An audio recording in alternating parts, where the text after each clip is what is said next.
Maria, concebida sem pecado. São José, podem se sentar.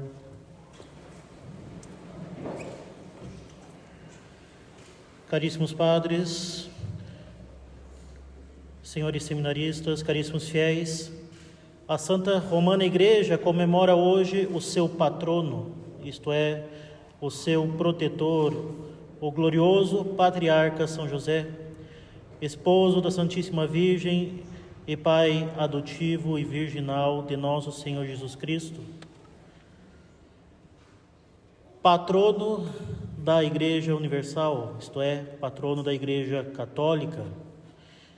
Este título é justamente decorrente da própria natureza, da própria missão providencial de São José. Foi instituído por Sua Santidade o Papa Beato Pio IX, com o decreto Quemat Modum Deus, de 8 de dezembro de 1870. Título este que era verdadeiramente necessário e na sua época, e que é providencial tanto para a sua época quanto para os dias em que nós vivemos. Justamente em função da paternidade de São José, os bispos do mundo inteiro solicitaram ao Papa Pio IX que estabelecesse o glorioso patriarca São José como especial protetor da Santa Romana Igreja. Proteção que era, naquela época, tão necessária diante da invasão e expropriação dos estados papais pelas maçônicas e diabólicas tropas de Garibaldi. Proteção esta que era necessária diante dos ataques à sã doutrina católica por tantas heresias propagadas pelos inimigos da cruz de Cristo, sobretudo a perniciosa doutrina do liberalismo, donde o Beato Pio IX exclama neste decreto: tempos tristíssimos em que a Igreja, atacada de todos os lados pelos inimigos, é de tal maneira oprimida pelos mais graves males, a tal ponto que homens ímpios pensam ter finalmente as portas do inferno prevalecido sobre ela. E assim confia ele, o corpo místico de Cristo, à proteção daquele que defendeu e protegeu o corpo físico de Cristo. Com efeito, caríssimos, como bem desenvolverá mais tarde o Papa Leão XIII, os motivos pelos quais São José é expressamente considerado patrono da Igreja e pelos quais, por sua vez, a Igreja espera de sua proteção e intercessão uma ajuda poderosíssima, devem ser procurados no fato dele ter sido esposa de Maria Santíssima e pai legal de nosso Senhor Jesus Cristo. É daqui que se originam sua dignidade, sua graça, sua santidade e sua glória. Com certeza, a dignidade de Mãe de Deus é tão sublime que não se pode encontrar nada de mais excelso. Mas é também verdade que, como São José está ligado a Maria pelo vínculo conjugal, ninguém mais do que ele se aproximou daquela dignidade excelsa que situa a Mãe de Deus acima de todas as criaturas. Verdadeiro esposo da Santíssima Mãe de Deus, a Virgem Imaculada que deu ao Verbo Divino a carne que ele imolaria para a salvação do mundo, nosso glorioso patriarca é constituído por Deus como poderoso guardião de seus mais preciosos tesouros, Nossa Senhora e Nosso Senhor. E notemos bem, caríssimos, que isto não ocorreu por acaso. São José não estava somente no lugar certo e na hora certa para, de repente, por acaso, se deparar com Maria Santíssima, se apaixonar e casar com ela. Inclusive, naquela época, os casamentos eram arranjados. Nada disso. Foi justamente o governo providentíssimo de Deus que confiou a ele este glorioso ofício. Da casa real de Davi, vir Justus, varão justo, foi ele providencialmente predestinado a tão grande ofício de cooperar com a obra da redenção, pela proteção e sustento da Mãe de Deus e do Verbo encarnado. Dócil cooperador da graça de Deus, na humildade, na obediência, no silêncio e por uma fervorosa caridade, São José, embora o menor dos três desta santa família, governou, sustentou e protegeu aqueles que lhe foram confiados com grande zelo e perfeita confiança na graça. Nós poderíamos, caríssimos, erroneamente considerar que sua discreta e breve aparição nos evangelhos implique em uma menor importância e em um menor poder. No entanto, nada de mais falso. Acaso poderíamos considerar que a providência divina deixaria na mão aquele que ela mesma predestinou para tão excelso ofício de guarda? Não é possível. Se Deus dá o fim, Ele dá também os meios proporcionais a este fim. Deveria ele possuir uma grande graça, um grande auxílio de Deus para poder cumprir com o devido zelo este ofício tão excelso de chefe da Sagrada Família. Tal discrição, tal silêncio de nosso glorioso patriarca somente deixam ainda mais evidente a sua santidade, a sua fortaleza, a sua confiança e sua virilidade. É justamente nessa discrição, neste silêncio, nesta confiança, nesta fortaleza, nesta obediência, neste zelo, nesta caridade, e poderíamos por horas enumerar as virtudes inúmeras deste nosso glorioso patriarca, que aquele que é o menor da Sagrada Família é verdadeiramente o terror dos demônios, o pai nutrício do Redentor, o chefe desta santa sociedade, a família sagrada de Nazaré, e, consequentemente, patrono da Igreja Universal. É ele que devemos recorrer, pedindo que defenda a Santa Igreja de Deus, seus ministros e fiéis, sobretudo nestes tempos atuais de ataques à Igreja, de ataques à sã doutrina, de ataques à lei natural, mesmo dentro das fileiras eclesiásticas. É a ele que devemos recorrer para a defesa e conversão desta sociedade apóstata em que vivemos.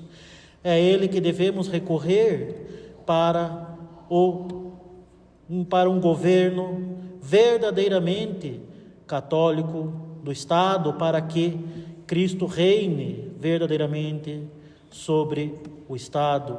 A ele que devemos recorrer para a conversão e santificação das nossas famílias. Enfim, a ele que devemos recorrer e ter como modelo de santidade sobretudo os pais de família, para a nossa santificação particular. Afinal, é santificando em primeiro lugar a nós mesmos que inicia o processo de recristianização e santificação da sociedade. É santificando em primeiro lugar a nós mesmos que nós vamos deixar de ser um empecilho para o reino social de nosso Senhor Jesus Cristo. Pois bem, caríssimos, é inegável que vivemos tempos inauditos e maus. Ninguém pode negá-lo. Mas lembremos-nos que Deus não arma ciladas para nós, como Ele não armou uma cilada para São José. Com efeito, assim como Ele deu ao nosso santo patriarca as graças necessárias para permanecer forte e fiel nas dificuldades de sua grandiosa e grave missão, também a nós Deus concede todas as graças necessárias para permanecermos fiéis à sua santa vontade e nos salvarmos. Os senhores já tiveram 3 conferências nesta jornada de São José. Podemos relembrar brevemente alguns episódios com que se deparou nosso santo patriarca, algumas situações verdadeiramente perturbadoras para qualquer homem. Relembremos situações que uma pessoa ordinária consideraria extremamente perturbadoras e, por absurdamente consideraria uma verdadeira cilada da parte de Deus. A gravidez de sua esposa virgem, que o leva à perplexidade, tendo de compreender a gravidez de uma santa mulher de quem seria impossível, irrazoável duvidar. A missão de guardar o Messias prometido. A viagem a Belém com sua esposa grávida de 9 meses. O nascimento do Salvador à noite, no frio, em um estábulo, o que seria perturbador para qualquer pai. A visita de embaixadores estrangeiros, os reis magos, a esta criança recém-nascida. A fuga para o Egito, imaginem só. O anjo o manda se levantar e imediatamente fugir para o Egito. Outro país, outra língua. Sem saber o caminho, sem saber onde parar, sem saber quanto tempo ficar, sem saber como se sustentar. E isto para quê? Para fugir de um rei que queria a morte de seu filho. Enfim, o retorno para a Judéia, com o temor de que o filho do rei Herodes, Arquelau, quisesse ainda matar nosso Senhor Jesus Cristo, menino. E, enfim, temos também a perda do menino Deus no templo, após 3 dias de retorno a Nazaré.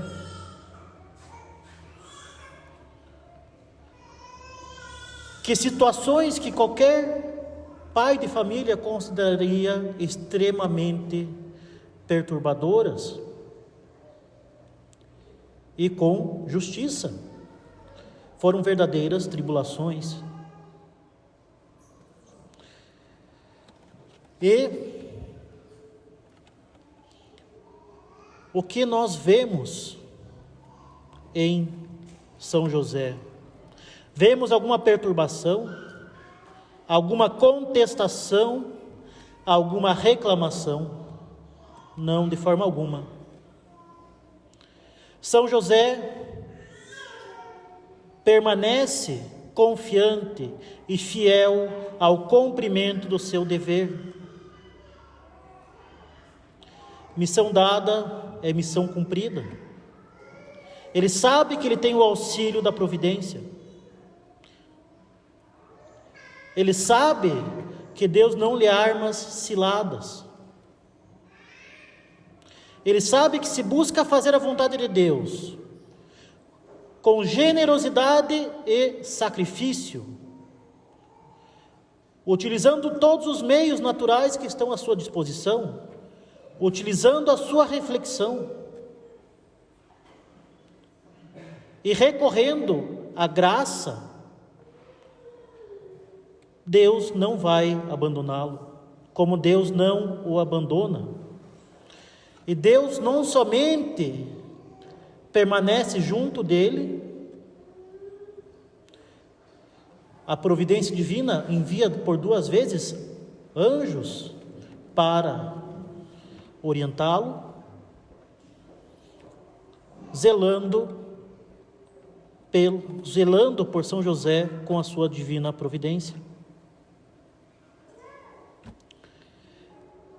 Este silêncio e essa descrição de São José são as mais eloquentes provas da sua fortaleza, da sua virilidade e da sua fidelidade a Deus. Modelos para nós, sobretudo para os pais de famílias e para os jovens.